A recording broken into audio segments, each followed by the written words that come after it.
पद्मनाभं सुरेशं विश्वधारं गगनसदृशं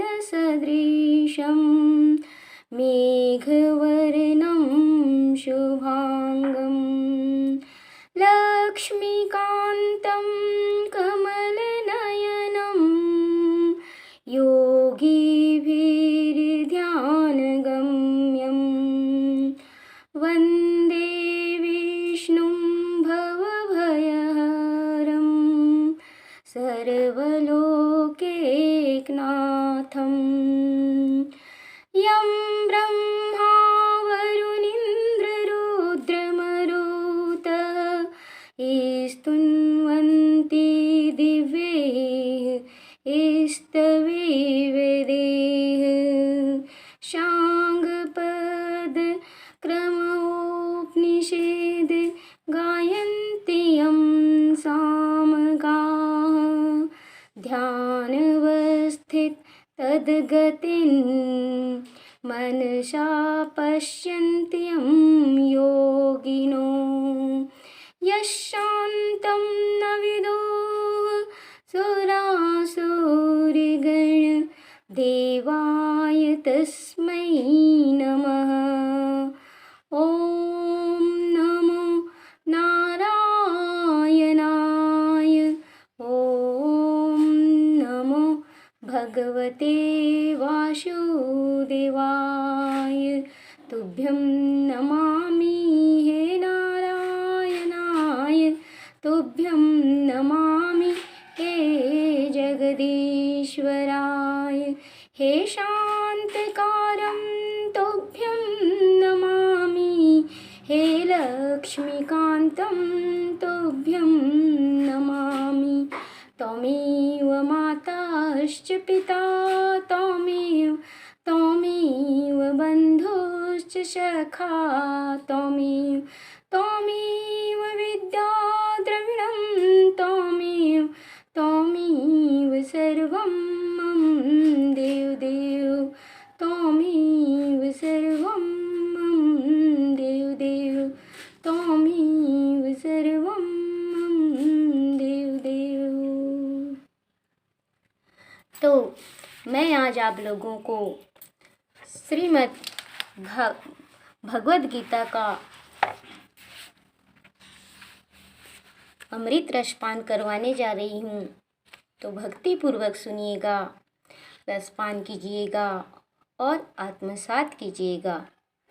तो यहाँ कुरुक्षेत्र की युद्ध स्थल में सैन्य निरीक्षण करते हुए धृतराष्ट्र कहता है संजय से कि हे संजय, धर्म भूमि कुरुक्षेत्र में युद्ध की इच्छा से एकत्र हुए मेरे तथा पांडु के पुत्रों ने क्या किया।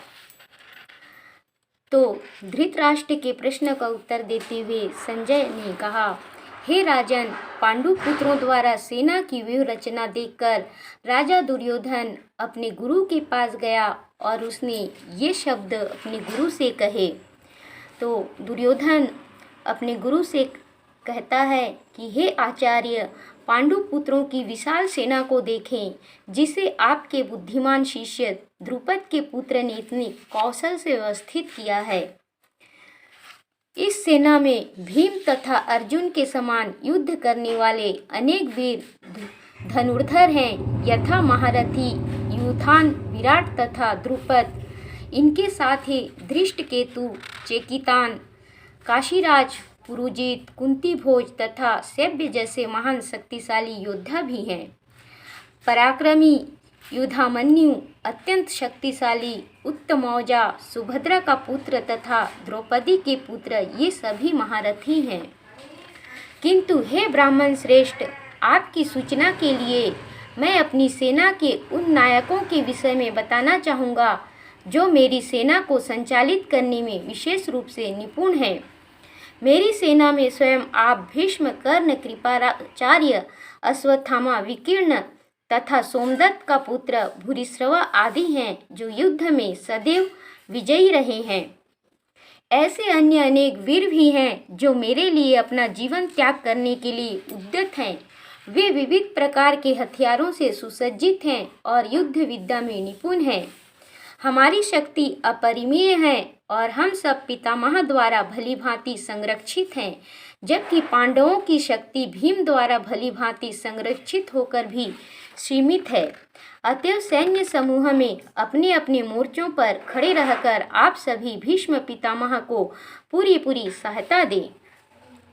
तब कुरुवंश के वयोवृद्ध परम प्रतापी एवं वृद्ध पितामह ने सिंह गर्जना की सी ध्वनि करने वाले अपने शंख को उच्च स्वर से बजाया, जिससे दुर्योधन को हर्ष हुआ। तत्पश्चात शंख, नगाड़े, बिगुल, तुरही तथा सींग सहसा एक साथ बज उठे। वह समवेत स्वर अत्यंत कोलाहलपूर्ण था। दूसरी ओर से श्वेत घोड़ों द्वारा खींचे जाने वाले विशाल रथ पर आसीन कृष्ण तथा अर्जुन ने अपने अपने दिव्य शंख बजाए। इस प्रकार से संजय जो है धृतराष्ट्र को कह रहे हैं, भगवान कृष्ण ने अपना पांचजन्य शंख बजाया, अर्जुन ने देवदत्त शंख तथा अतिभोजी एवं अति मानवीय कार्य करने वाले भीम ने पौंड्र नामक भयंकर शंख बजाया। हे राजन, कुंती पुत्र राजा युधिष्ठिर ने अपना अनंत विजय नामक शंख बजाया तथा नकुल और सहदेव ने सुघोष एवं मणिपुष्पक शंख बजाए। महान धनुर्धर काशीराज, परम योद्धा शिखंडी, धृष्टद्युम्न, विराट, अजय, सात्विकी, द्रुपद, द्रौपदी के पुत्र तथा सुभद्रा के महाबाहु पुत्र आदि सबों ने अपने अपने शंख बजाए। इन विभिन्न शंखों की ध्वनि कोलाहलपूर्ण बन गई, जो आकाश तथा पृथ्वी को शब्दायमान करती हुई धृतराष्ट्र के पुत्रों के हृदयों को विदीर्ण करने लगी। उस समय हनुमान से अंकित ध्वजा लगे रथ पर आसीन पांडु पुत्र अर्जुन अपना धनुष उठाकर तीर चलाने के लिए उद्यत हुआ।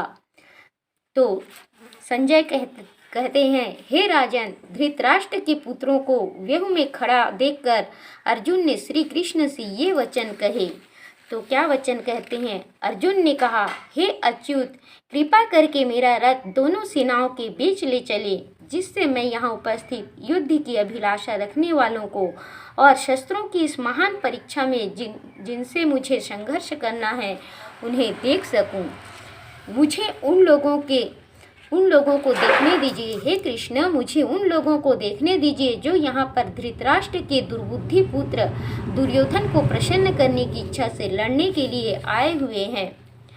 तो संजय धृतराष्ट्र से कहते हैं, हे भरतवंशी, अर्जुन द्वारा इस प्रकार संबोधित किए जाने पर भगवान कृष्ण ने दोनों दलों के बीच में उस उत्तम रथ को लाकर खड़ा कर दिया। भीष्म, द्रोण तथा विश्व भर के अन्य समस्त राजाओं के सामने भगवान ने कहा कि हे पार्थ, यहाँ पर एकत्र सारे कुरुओं को तुम देखो। तो अर्जुन ने वहाँ पर दोनों पक्षों की सेनाओं के मध्य में अपने चाचा, ताऊओं, पितामह, गुरुओं, मामाओं, भाइयों, पुत्रों, पौत्रों, मित्रों, ससुरों और शुभचिंतकों को भी देखा। तो इस प्रकार जब कुंती पुत्र अर्जुन ने मित्रों तथा संबंधियों की इन विभिन्न श्रेणियों को देखा, तो वह करुणा से अभिभूत हो गया और फिर भगवान कृष्ण से इस प्रकार बोलने लगा। तो अर्जुन कहता है, हे कृष्ण, हे मेरे भगवान, इस प्रकार युद्ध की इच्छा रखने वाले अपने मित्रों तथा संबंधियों को अपने समक्ष उपस्थित देखकर मेरे शरीर के अंग काँप रहे हैं और मेरा मुंह सूखा जा रहा है। मेरा सारा शरीर काँप रहा है, मेरे रोंगटे खड़े हो रहे हैं, मेरा गांडीव धनुष मेरे हाथ से सरक रहा है और मेरी त्वचा जल रही है। हे मेरे सखा, हे कृष्ण, मैं यहाँ अब और अधिक खड़ा रहने में असमर्थ हूँ। मैं अपने को भूल रहा हूँ और मेरा सिर चकरा रहा है।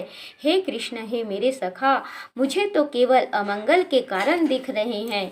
हे कृष्ण, इस युद्ध में अपने ही स्वजनों का वध करने से न तो मुझे कोई अच्छाई दिखती है और न मैं उससे किसी प्रकार की विजय, राज्य, सुख की इच्छा रखता हूँ।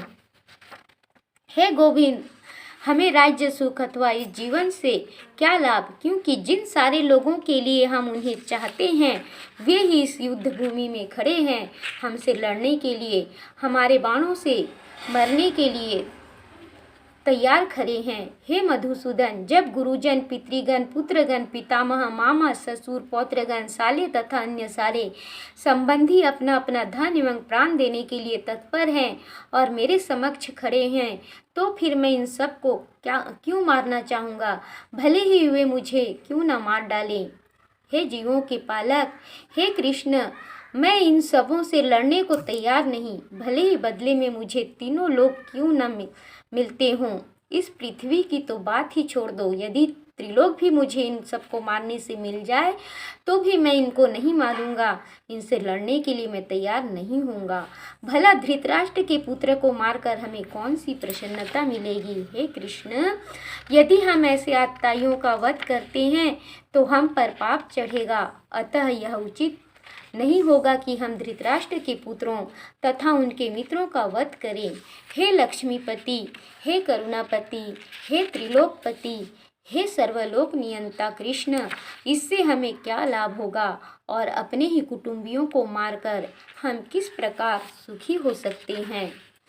हे जनार्दन, यद्यपि लोभ से अभिभूत चित्त वाले ये लोग अपने परिवार को मारने या अपने मित्रों से द्रोह करने में कोई दोष नहीं देखते, किंतु हम लोग जो परिवार के विनिष्ट करने में अपराध देख सकते हैं, ऐसे पाप कर्मों में क्यों प्रवृत्त होएं? कुल का नाश होने पर सनातन कुल परंपरा नष्ट हो जाती है।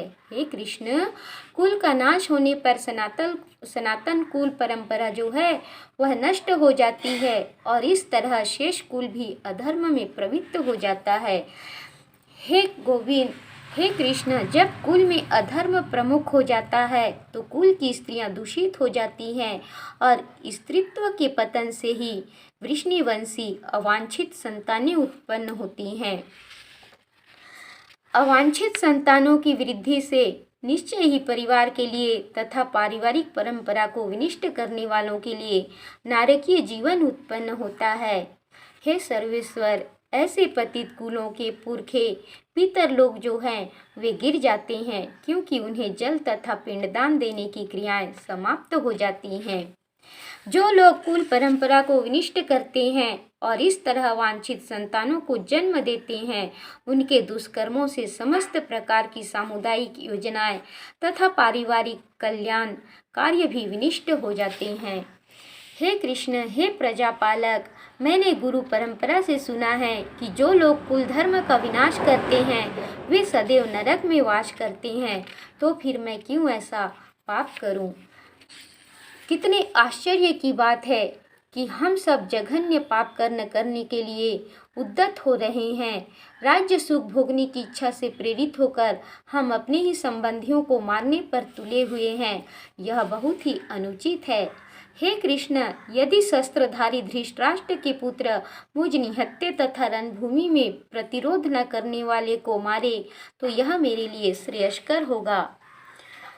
तो संजय इस प्रकार से धृतराष्ट्र को कहते हैं कि युद्ध भूमि में इस प्रकार कहकर अर्जुन ने अपना धनुष तथा बाण एक और रख दिया और शोक संतप्त चित्त से रथ के आसन पर बैठ गया। तो आज यहीं तक, आगे का फिर अगले भाग में। जय श्री कृष्ण, जय सर्वेश्वर सर्वलोक नियंता।